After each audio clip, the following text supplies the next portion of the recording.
trazer aqui o meu esboço, meu irmão, minha irmã. Hoje vai ser um pouquinho diferente a apresentação ali, para que a gente possa intercalar uma leitura bíblica com um comentário. Amém? Está dando para enxergar? Se você quiser, por favor, abra sua Bíblia em 1 Coríntios, capítulo 15, verso 3. Mas se não quiser, hoje nós temos aí no monitor, os versículos todos vão ser apresentados aqui.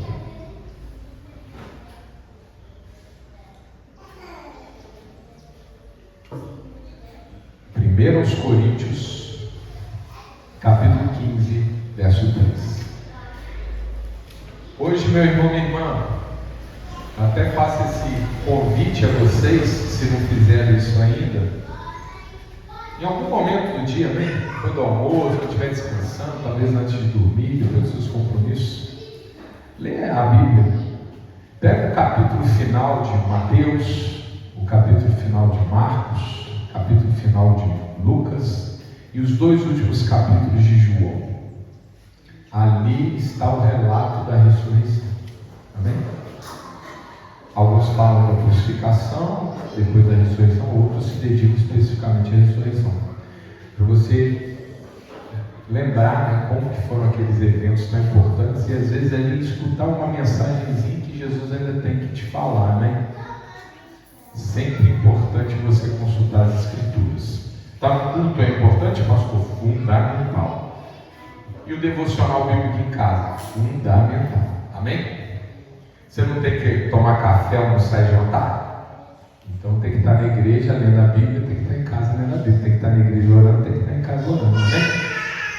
Ah não, pastor, eu só almoço, não janto nem tomo café. Misericórdia. Isso não faz bem para a saúde não, né? Tem que ter as refeições direitinho. Do mesmo jeito no campo espiritual, nossa alma, a gente tem que alimentar ela, amém?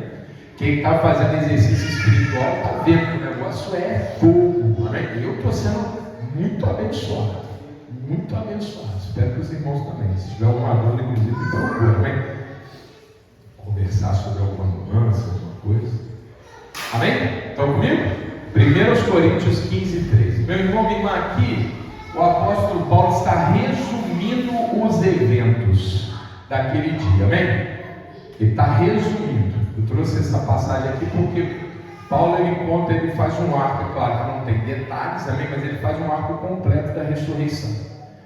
Então começa assim: porque primeiramente vos entreguei o que também recebi. Então Paulo está dizendo: eu ensinei para vocês o que eu aprendi. E aí ele vai, agora tem 2 pontos, ele vai dizer o que ele ensinou. Que Cristo morreu por nossos pecados. Sexta-feira Cristo foi levantado naquela cruz. Quem teve aqui, que culto, hein, irmão? Que culto, hein? Que culto. Foi forte. Foi forte. Cristo foi levado àquela cruz para pagar o pecado da humanidade. Todos os pecados foram sobre ele. Nós falamos aqui na sexta-feira, Deus virou as costas. Ele se fez maldito por nós. Sofreu todas as dores do mundo. Segundo as Escrituras. Por quê? Porque havia sido previsto também. Isso já havia sido previsto desde muito tempo antes. Lembra lá Isaías capítulo 53? Sobre o servo sofredor. Jesus já havia sido profetizado que Jesus haveria de passar por aquilo. E até muito antes, quando Moisés estava no deserto e Deus mandou que ele levantasse uma serpente para que todos que olhassem para a serpente não seriam mais atacados pelas serpentes terrestres. Ou até antes, no momento do pecado original, Deus falou que o filho da mulher teria inimizade com o filho da serpente e que os dois iriam brigar, porque a serpente ia ferir o filho da mulher, mas o filho da mulher esmagaria a serpente. Já ali estava tudo previsto. Jesus tinha que sofrer por nós, amém? Então ele subiu aquela cruz. Não foi porque ele foi obrigado, porque ele podia dar uma ordem, legiões de anjos viriam sem socorro. E ele sentia aquilo já muito antes de subir na cruz. Tanto é que ele chorou e suou gotas de sangue, dizendo: Pai, se puder, afasta esse cálice. Mas no espaço de uma vírgula ele já disse: mas que seja feita a tua vontade. Ele sabia que tinha que passar por isso, porque as Escrituras, inclusive, já haviam nos falado sobre isso. Então morreu por nossos pecados segundo as Escrituras, versículo 4. e que foi sepultado. Depois que ele deu o último suspiro, após falar está consumado, ele foi tirado da sepultura, da cruz e levado a uma sepultura. E que ressuscitou ao terceiro dia, também segundo as Escrituras. Então as mesmas Escrituras que testificavam da morte do Cordeiro, testificavam da ressurreição do Filho do Homem. Morreu como Cordeiro para ressuscitar como leão. Morreu como sacrifício perfeito para voltar como o Rei dos Reis. A Bíblia já havia dito isso tudo. Pobres daqueles que naquela época liam as Escrituras e não entendiam nada. Meu irmão, você não pode ser como eles. A revelação está aqui para te edificar, para te dar conhecimento, para te dar sabedoria.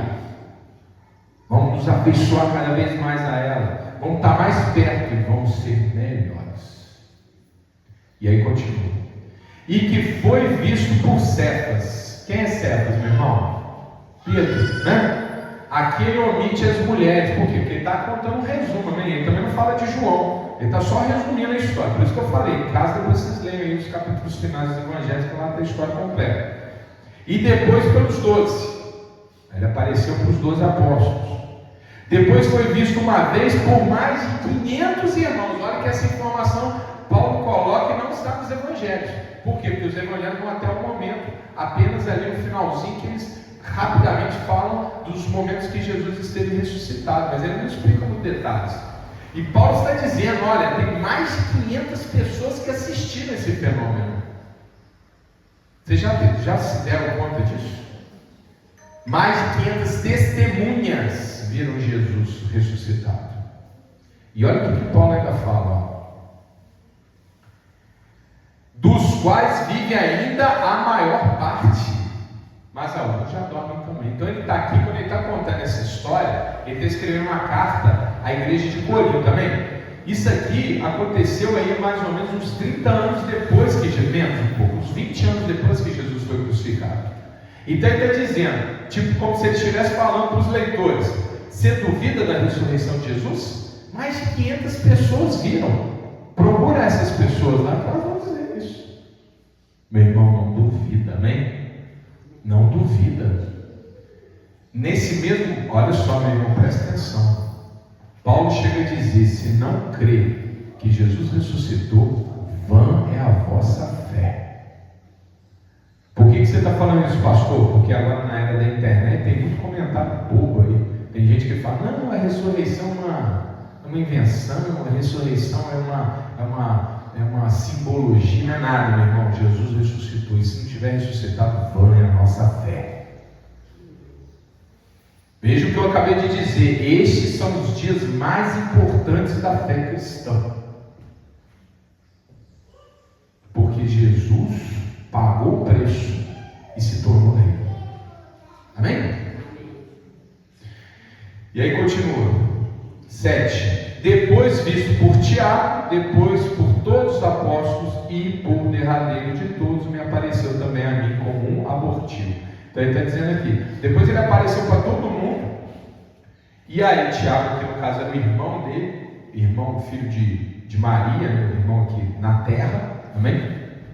E que inclusive depois virou o líder da igreja, é quem escreve a carta de Tiago, é esse Tiago. Mas enfim, não é a palavra de hoje. O que importa é dizer o seguinte: depois que ele apareceu para todos eles, ele ainda veio aparecer para Paulo, já não aqui na terra fisicamente, mas falou com ele. Meu irmão, minha irmã, deixa Jesus falar com você. Ele fala com a gente, amém? O Espírito Santo fala com você. Você estiver fazendo aquele, leva a sério aquele exercício espiritual. Por que eu falo que no final a gente tem que anotar? Porque Deus vai falar coisas importantes para nós. O que os apóstolos fizeram quando receberam o recado de Deus? Eles escreveram a Bíblia aqui para nós. Tudo bem que hoje a gente não trabalha com revelação, amém? Revelação foi dos apóstolos. Hoje em dia nós temos a iluminação, que é quando o Espírito Santo fala para nós o que nós precisamos saber. E você, meu irmão, não pode deixar o mundo, sabe, te cercar e te tirar o que é mais importante, que é o recado de Deus. Lembra lá daquela parábola da semente? Vocês lembram da parábola da semente? Sai um homem a semear, algumas sementes caem na terra boa, outros caem perto dos pedregais, outros caem, lembra? Tem uma dessas sementes que ficou perto de outras plantas e ele não conseguiu crescer, porque as outras plantas fizeram o quê? Sufocaram e a planta não cresceu. Cuidado para que os seus compromissos do dia a dia não te sufoquem. Amém? Por isso, quando você estiver com Deus no seu devocional, anote o que Ele está te falando para você não esquecer. Se Ele falar, vai lá e se reconcilia com aquela pessoa, você vai. Se falar, tira isso do seu coração, você tira. Às vezes a gente não consegue na hora, mas você tem que assumir esse compromisso. Amém? Então Jesus apareceu também para Paulo, depois que ele ressuscitou. Meu irmão, minha irmã, esse resumo aqui é só para nos situar no evento, amém? Nos situar no evento. Repito, você quer saber mais detalhes, vai nos capítulos finais dos evangelhos, que ali está o relato completinho, amém? Mas por enquanto, o que eu quero chamar a atenção de vocês, meu irmão e minha irmã, é sobre o significado desse ato. Presta atenção. Quando a gente fala desse domingo, a gente dá um nome para ele, né? Páscoa. Não é assim? Páscoa. A Páscoa, ela não nasceu com o cristianismo. Todos nós sabemos, não é? A Páscoa nasce no judaísmo. 1400 anos antes de Jesus vir ao mundo. É ali que nasceu a Páscoa. Por instrução divina, Moisés instituiu a Páscoa.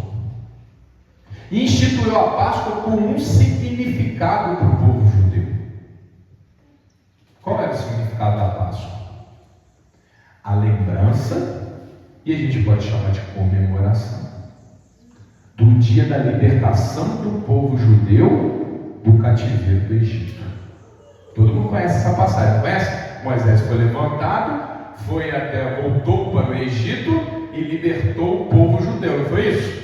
E naqueles momentos finais, antes de sair do Egito, vários fenômenos aconteceram, né? As pragas, né? Os umbrais das portas pintadas com sangue, para que o espírito da morte não entrasse na casa daqueles que estavam com Deus, ou seja, o povo judeu, e que, portanto, assim estariam protegidos da morte dos primogênitos. Lembra dessa passagem, meu irmão? Pois a Páscoa justamente é um momento de lembrar desses eventos. A travessia do Mar Vermelho, amém? Quando Deus abriu o mar na frente do povo que passou por terra seca, e depois o mar se fechou sobre o exército de Faraó. E o povo então pôde caminhar até o Monte Sinai para receber os 10 mandamentos. Meu irmão, a Páscoa significa libertação. E nós sabemos, meu irmão, minha irmã, que Deus é um grande pedagogo, né, irmã Jaqueline? Ele é um grande professor. Então Deus, para nos ensinar as coisas, Ele primeiro começa nas letrinhas, depois nas sílabas, nas palavrinhas, para depois nos ensinar textos complexos. Por que Deus instituiu a Páscoa lá atrás com Moisés? Como uma figura do que haveria de vir no futuro, para que as pessoas já começassem a entender as intenções do plano de Deus. A Páscoa era uma libertação física, que as pessoas, a mais ignorante entre as pessoas, pudessem entender. Ora, cativeiro significa o quê? Significa escravidão, significa falta de liberdade, significa não ter direito de ser um ser humano.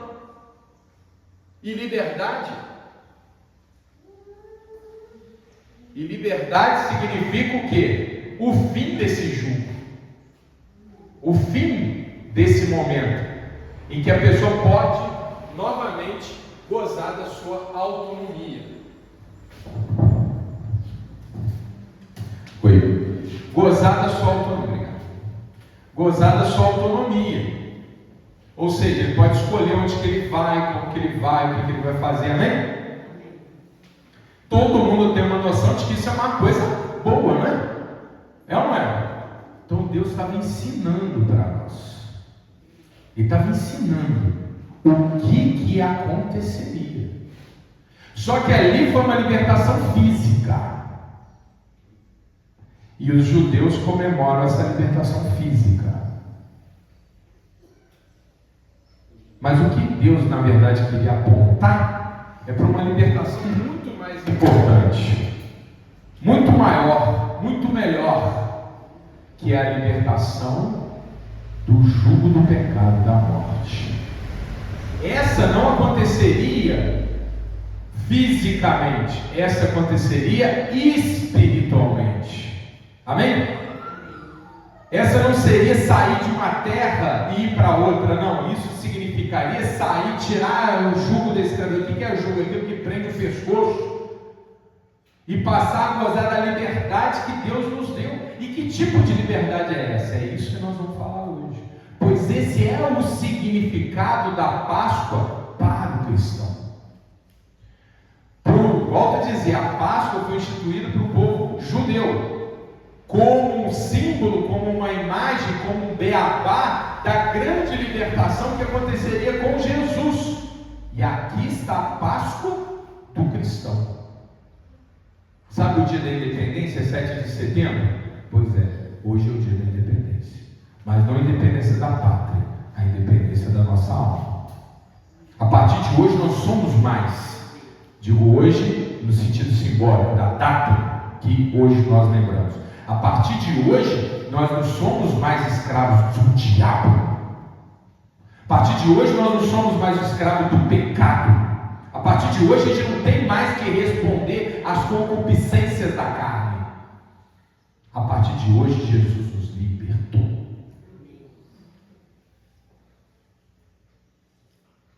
Esse é o significado da Páscoa. A ressurreição é liberdade. Se quiser, vai na sua Bíblia, Gálatas capítulo 5, verso 1. Gálatas 5, 1.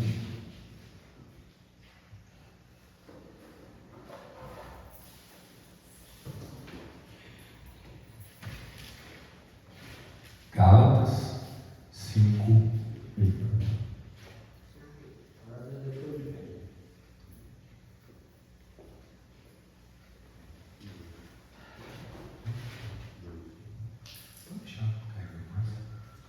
Obrigado. Gálatas 5.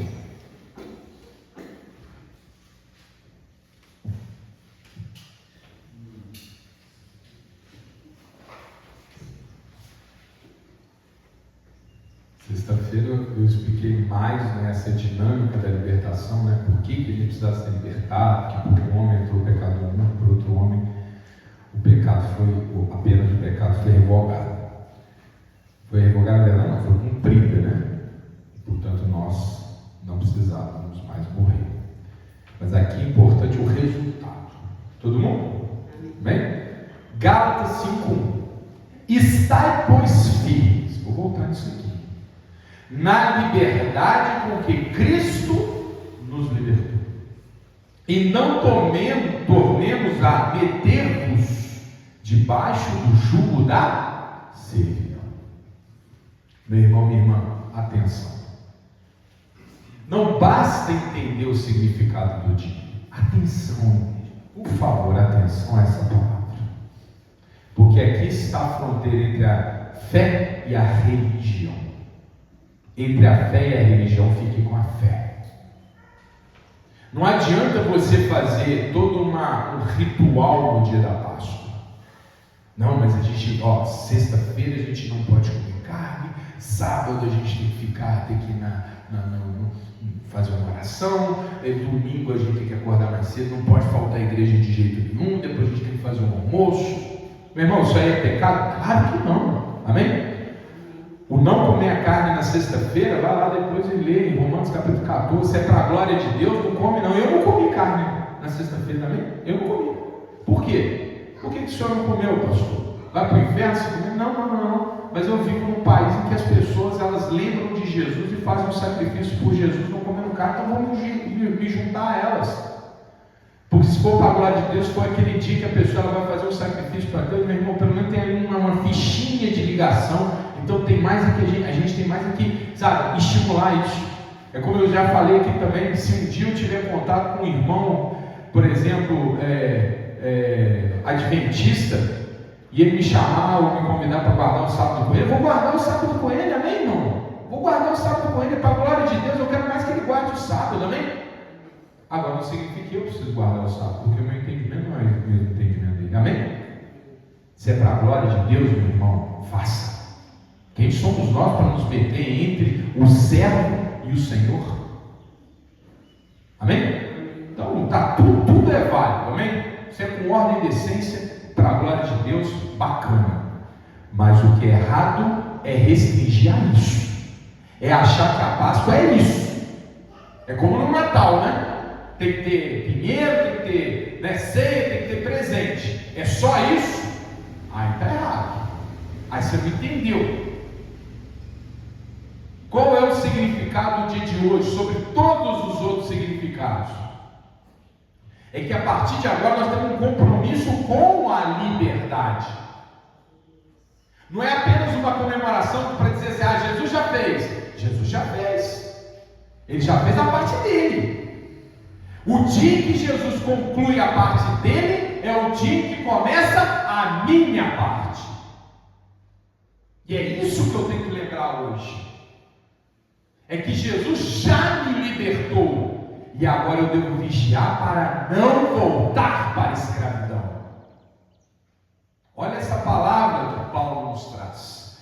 Estais, pois, firmes na liberdade com que Cristo nos libertou.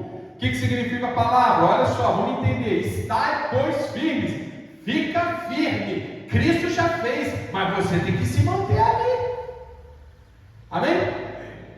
Permaneça firme nessa liberdade. Imagina, só vou dar aqui um exemplo. Imagina que você tem uma dívida impagável. Sei lá, R$1 milhão você está devendo. Está devendo R$1 milhão. Você está no momento que daqui, o seu único caminho é falência. Aí de repente chega alguém e paga a conta. R$1 milhão. Pronto, você está livre. Seu nome está de volta, seu cartão de crédito está de volta, sua tranquilidade emocional está de volta. Amém? Jesus fez isso. Mas adianta se essa pessoa que acabou de receber essa bênção, no dia seguinte, começar a contrair novas dívidas? R$10, R$100, R$1.000, R$10.000, R$100.000, R$1 milhão. Vai voltar tudo de novo. Então Jesus já pagou a dívida. Ele já encerrou o problema. Mas agora nós temos que permanecer firme. E ele completa, olha lá. E não torneis a meter-vos debaixo do jugo da servidão. Ou seja, vigia para que não caia. Voltando ao exemplo, vigia para não contrair uma nova dívida. Porque aquela foi paga. Meu irmão, minha irmã, esse é o significado do dia de hoje. É nos fazer lembrar que nós temos um compromisso com a liberdade que Cristo nos deu. E meu irmão, mais uma vez a Bíblia maravilhosamente nos mostra o que não fazer.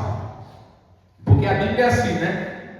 Ora ela fala o que a gente deve fazer, os bons exemplos a seguir. Depois ela fala o que não fazer, os maus exemplos a não seguir. Quem puder, abre em Hebreus capítulo 3, verso 15.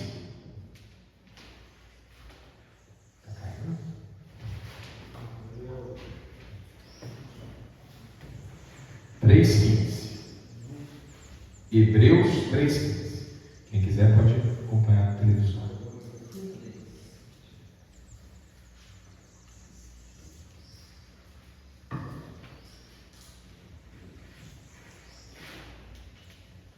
Quando você vai achando, vamos lembrando aqui, a Páscoa ela tem origem lá no povo hebreu, quando Deus tirou eles do cativeiro do Egito. Deus foi lá, mandou Moisés, deu poder e sabedoria a Moisés, levantou Arão para ajudar ele, transformou o cajado em cobra, lembra disso? Depois vieram as 10 pragas, não é isso? Depois, quando o faraó realmente falou, vai embora daqui. Aí ainda o faraó mudou de ideia, Deus ainda abriu o mar vermelho. Deus fez tudo, não fez? Fez tudo. Como se Deus tivesse levado, praticamente Deus levou a mão dele lá no Egito, pegou o povo, arrancou do faraó e colocou em terra segura. E ainda fez uma muralha de mar para que o faraó não mais importunasse aquele povo. Mas o que aconteceu nos dias posteriores? Abriram aí, meu irmão? Então leiam comigo, Hebreus capítulo 3, verso 15. Enquanto se diz, hoje se ouvirdes a sua voz, não endureçais o vosso coração como na provocação, porque havendo-a alguns ouvido o provocaram, mas não todos os que saíram do Egito por meio de Moisés, mas com quem se indignou por 40 anos, não foi porventura com os que pecaram, cujos corpos caíram no deserto? E a quem jurou que não entrariam no seu repouso, senão aos que foram desobedientes? E vemos que não puderam entrar por causa da sua incredulidade. O que significa essa passagem, meu irmão, minha irmã? Atenção, olha para mim. Aqui, o autor inspirado está resumindo o que aconteceu com o povo hebreu depois da libertação. Mas se você quiser saber detalhes, volta lá. Volta em Êxodo, Levítico, Número, Deuteronômio. Lê lá. Como foram aqueles dias depois do cativeiro do Egito? Geralmente, né, irmão, nessas épocas de comemoração santa, até a televisão começa a passar os filmes, né? Filme de Noé, filme de Jesus, né, assim? E às vezes passa lá o filme dos 10 mandamentos, de Moisés, né, assim? E geralmente já perceberam que o filme acaba ali na tábua dos 10 mandamentos ou na libertação, no Mar Vermelho? Bem que o filme sempre acaba ali. Por quê? Porque ali é o final feliz. Só que depois daquele momento dos 10 mandamentos, tem toda uma história. Amém? E que história é essa? Não é uma epopeia de vitória, é um drama. O povo que Deus libertou, que viu, que passou, que andou em terra seca entre o Mar Vermelho, não passaram algum pouco tempo e já começaram a quê? Murmurar, praguejar, criticar, maldizer, até contra Deus. Meu irmão, presta atenção. Deus é um grande pedagogo. Ele faz as coisas para a gente entender como que elas funcionam na prática. Você quer aprender alguma coisa, meu irmão? O melhor jeito é você fazer, não é? Se eu chegar no irmão Joel e falar assim, dirigir carro, você vai, bota a chave na ignição, bota o pé na embreagem, vai aprender? Não vai aprender. Tem que sentar no banco do motorista e começar a mexer, né? Nadar você dá uma abraçada, respira, joga a pessoa na piscina, ela pode ter vindo 10 livros de natação, vai engolir água, não vai? Então Deus é um grande pedagogo, Ele mostra as coisas com exemplos claros, para a gente entender a nossa tarefa. Deus fez tudo para libertar aquele povo, instituiu a Páscoa, o dia da liberdade. Passou pouco tempo, o povo estava o quê? Querendo voltar para o Egito. Eu não trouxe a passagem aqui, mas vocês sabem, o povo lá, quem me dera se eu tivesse ficado no Egito. Pelo menos lá eu tinha água, pelo menos lá eu tinha carne, pelo menos lá eu não ia morrer de fome, pelo menos lá eu não ia ter que enfrentar a guerra. Misericórdia. É ou não é isso que aconteceu, meu irmão? E qual foi o resultado? Está aqui, a Bíblia nos traz. Seus corpos ficaram no deserto. Eles não entraram na terra prometida. Aquela geração ficou toda para trás. Só Caleb e Josué. Nem Moisés entrou na terra prometida. O que Deus está nos contando com essa história? Aquela libertação foi a libertação física. O que Jesus promove para nós é a libertação, não vou dizer espiritual, integral, amém? Que começa no espírito, mas se manifesta na alma e no corpo. Ele nos libertou de verdade para não ter nenhum tipo de escravidão mais. É uma libertação muito maior, muito melhor, muito mais excelente. E agora fique firme na liberdade que eu te dei. Como se ele estivesse dizendo assim: você quer saber o que não fazer? Olha para o povo hebreu que eu também libertei. Aquela libertação física foi sucedida por quê? Por murmuração, praguejação, não é? Foi seguida por saudade do Egito. E o resultado foi que eles foram libertados, mas não usufruíram da liberdade. Não alcançaram a terra prometida. Deus está falando nessa manhã para a igreja. Jesus já nos libertou. E agora nós temos que vigiar para que nós perseveremos até chegar no novo céu e na nova terra.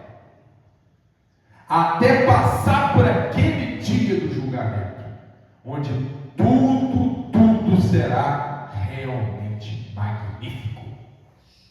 Está claro, meu irmão, minha irmã? Então a Páscoa não é só uma comemoração, é a lembrança da nossa tarefa. E aí vamos lá, que tarefa é essa? 1 Coríntios, capítulo 6, verso 20. Jesus fez algo por nós incomparável.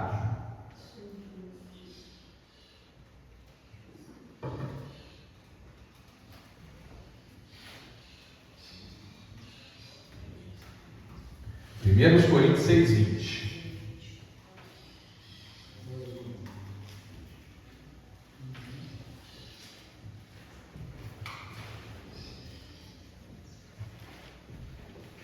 Ô igreja, vamos fazer os almoços, vamos fazer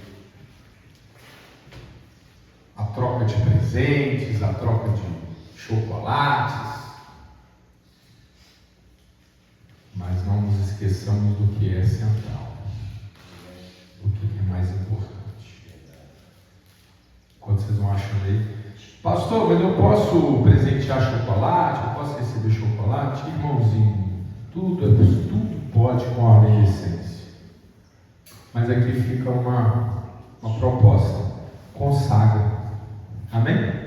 Consagra o presente antes de dar para a pessoa. O ovo de Páscoa, né? Consagra. Eu vou dar para essa pessoa, eu estou consagrando, vai ser uma bênção, né? Ai, meu irmão. É como Paulo lá que ele ensina, né, dizendo lá: nós podemos comer carne. Não é a pregação de hoje, mas um dia a gente vai falar sobre isso. A carne que era sacrificada para os ídolos.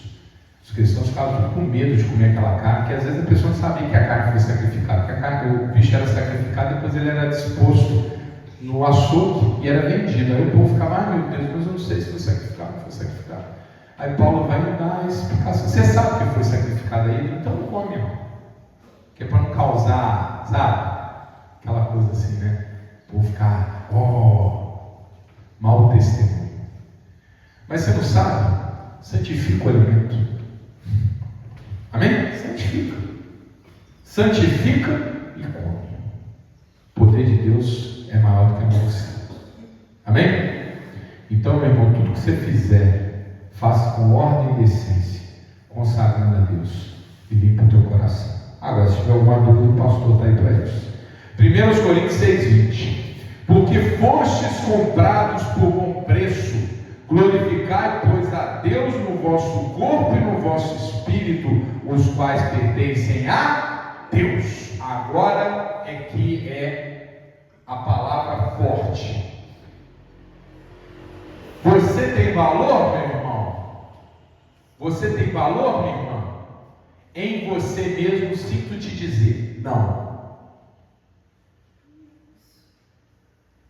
Mas em Cristo és mais valorizado do que a mais preciosa das joias. Amém?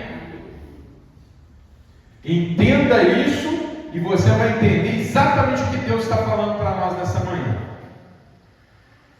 Deus pagou o preço mais elevado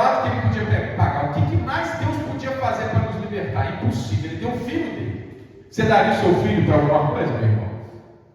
Você daria o seu filho em sacrifício por qualquer coisa? Fala sério. Dinheiro, prestígio, poder, o que for, pensa na hora, nem a sua saúde você dá ao seu filho, nem para a tua vida você dá ao seu filho, não é? Se alguém chegar para você e falar assim, ou você ou seu filho, pode matar, vai matar agora, não é assim? Ninguém dá o filho por nada, a pessoa pode dar até a própria vida, mas a do filho não entrega, e foi isso que Deus fez por nós, o que ninguém está disposto a fazer. Então ele está te dizendo, meu irmão, eu te valorizei. Eu te valorizei. Eu te imprimi valor.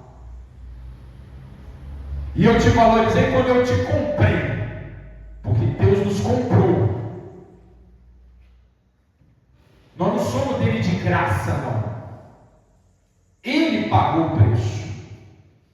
E se ele pagou o preço, quem manda na nossa vida, quem governa a nossa vida não é mais o diabo, é Ele.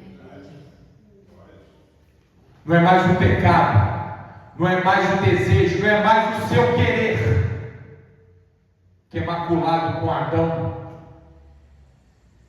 É a vontade de Deus. Ele foi lá no mercado e te comprou e pagou caro. É como se o diabo estivesse vendendo assim, falando assim, ó, eu estou querendo 10 centavos. Deus veio e deu 1 bilhão, que é para não ter dúvida. Olha a palavra. Porque fostes comprados por bom preço, alto preço. Agora glorificai, pois, a Deus no vosso corpo e no vosso espírito, os quais pertencem a Deus. Meu irmão, não é uma questão de escolha, não. Deus te comprou, agora você é dele. Bota isso na sua cabeça. E não é só o corpo, não é o espírito, é você todo. Não é só o espírito também, que tem gente que é assim, meu espírito é de Deus, mas meu corpo não é. Para, você integralmente pertence a Ele. Meu irmão, minha irmã, não pensa que é escolha. Lembra? O preço do pecado é a morte. Deus morreu por nós, nos comprou, Ele pagou o preço que a gente tem que pagar. Está claro? Eu sou bonzinho porque eu sou crente, eu sou piedoso. Não, meu irmão, você está fazendo a tua obrigação que Deus te comprou. Mas Deus é tão bom, é tão bom, é tão maravilhoso, que Ele não apenas nos compra, Ele nos abençoa. Amém? É como se a gente estivesse trabalhando numa mina de carvão, e aí viesse Deus e nos comprasse, e levasse para um palácio. Não mais para que nós servíssemos aos outros, mas para que nós fôssemos servidos. Que lindo, é isso que Deus fez por nós. Agora tem gente, desculpa a palavra forte, mas é essa a palavra, desonesta e burra, que larga o palácio e volta para a mina de carvão. É o povo quando foi libertado do Egito, com saudade da escravidão. Meu irmão, não vos coloque em jugo, que Deus já te libertou. Porque fostes comprados por bom preço. Agora glorificai, pois, a Deus no vosso corpo e no vosso espírito, os quais pertencem a Ele. Ou seja, você tem uma missão, meu irmão, minha irmã, de dar um bom testemunho, porque você pertence a Deus. O que você faz de bom, traz pessoas para Deus. O que você faz de ruim, afasta as pessoas de Deus. Não pode. Agora vamos para Gálatas 5,13. Se não quiser ir na sua Bíblia, está aí na tela. 5,13. 5,13.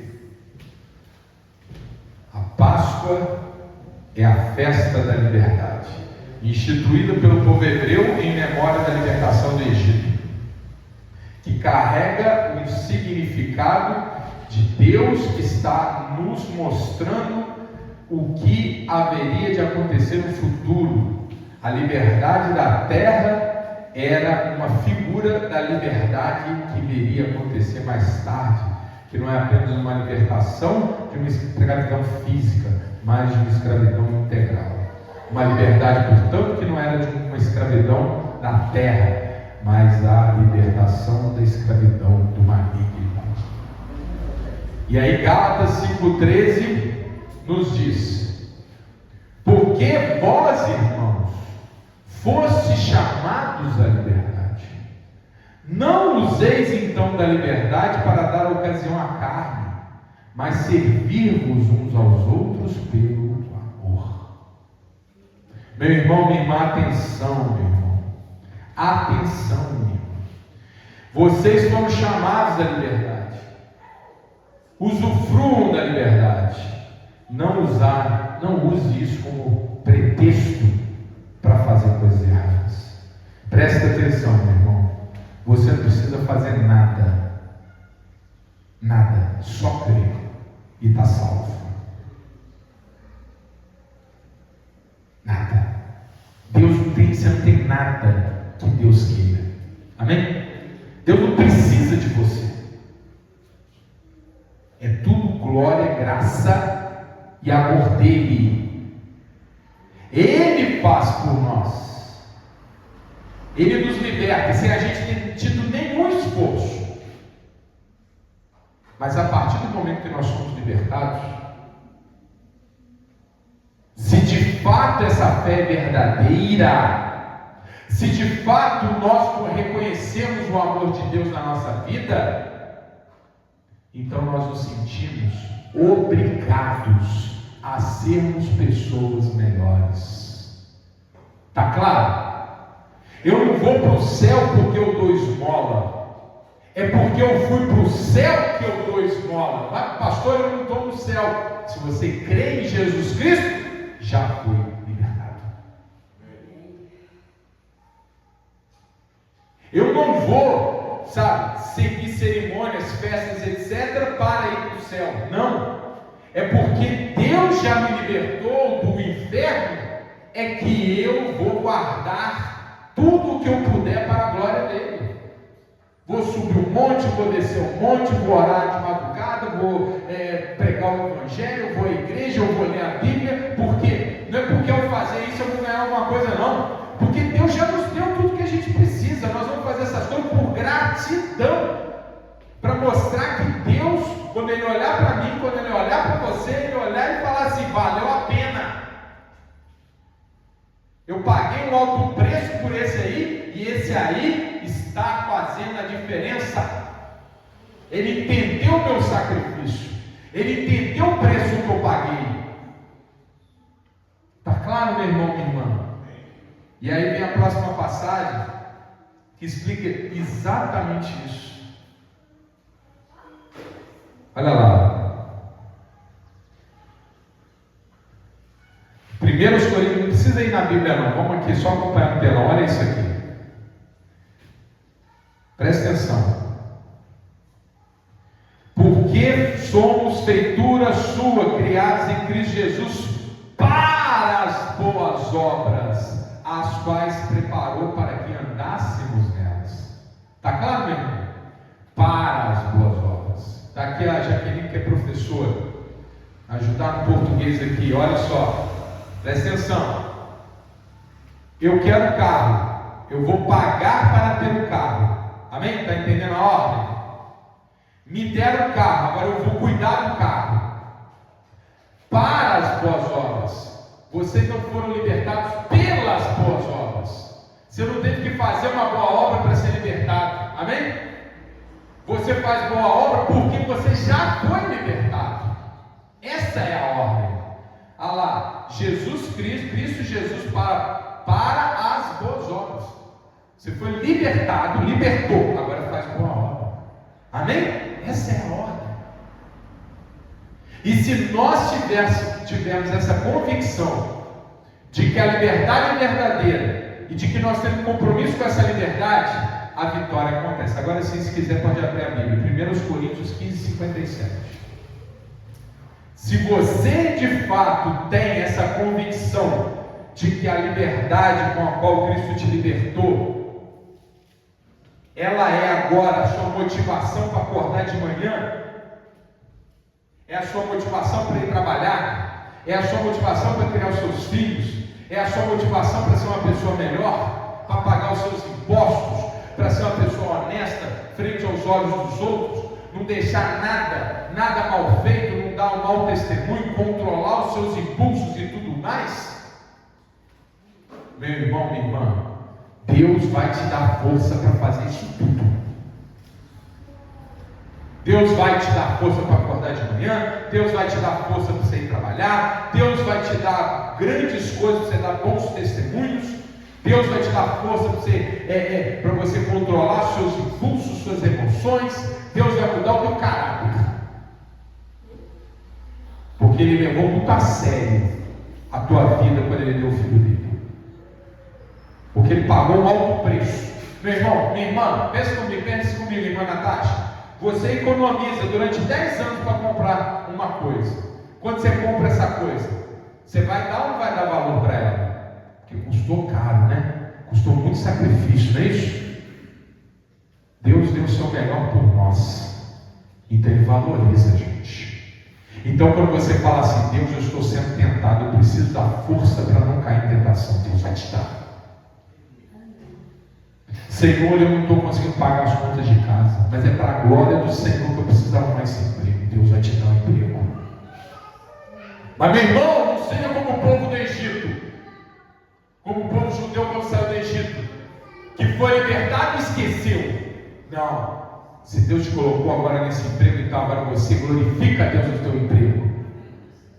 Você vai ser a última pessoa que vai murmurar, a última pessoa que vai ficar lá fazendo fofoquinha, a última pessoa que vai ficar criticando o que Deus te deu.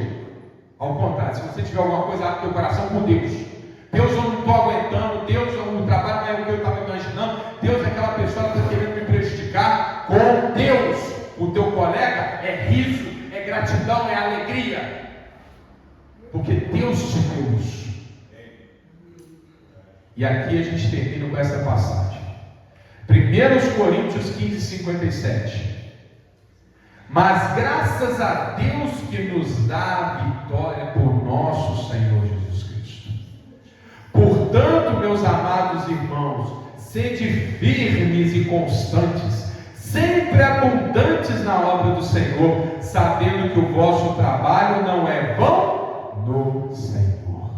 Amém?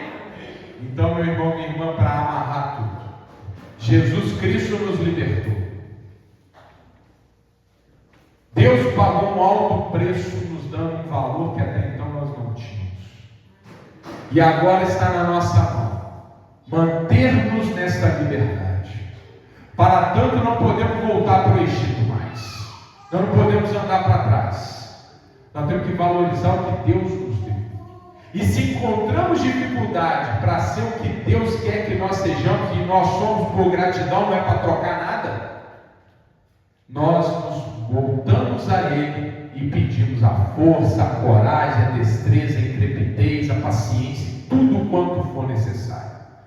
Porque nós somos felizes, nós somos os escravos libertos, nós temos tudo o que Deus pode nos dar. Então o mundo vai ver na nossa face resplandecendo a glória de Deus. Amém? Em nome de Jesus, aquela salva de palmas.